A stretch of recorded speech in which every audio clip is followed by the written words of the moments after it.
So let's start with hydrodynamic forces, which are horizontal in nature and also includes breaking waves, which are very destructive. So using this very simple diagram of a structure, let's see what types of damages and how they occur with this particular type of force. And with this hydrodynamic, we are talking about moving water, especially like storm surge, overflowing, moving rivers, right? I've heard from our engineers that moving water can exert exponential more times of force than say like moving air. This type exerts pressure on a structure with direct lateral pressure and can cause walls and foundations to move or even collapse.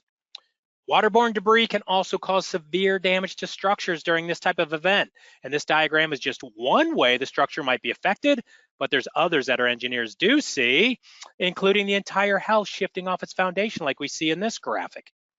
The next graphic of our house shows a failure of an upstream wall, the wall that's facing the oncoming surge. Now it's caved in due to that force. And the last example there on the right shows the failure of the foundation above the ground line. This could be the case with homes built on pilings or piers, like homes with crawl spaces. All of these represent just how much force moving water can have. Here's a dramatic photo showing water coming ashore, and you can imagine just how much hydrodynamic force that water has and all the debris that's going to be in it, wreaking havoc on everything in its path.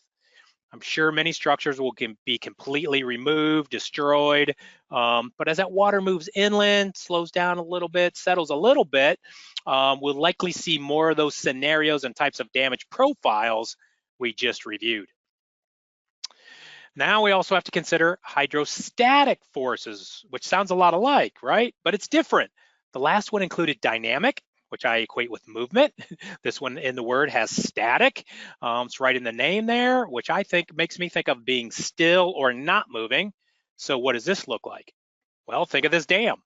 There's static water on one side applying a tremendous amount of pressure. This type of force is usually related to flood events where water rises on the outside walls, but not necessarily on the inside. You can see that represented here in this diagram. Water pressure on the outside, but no water inside.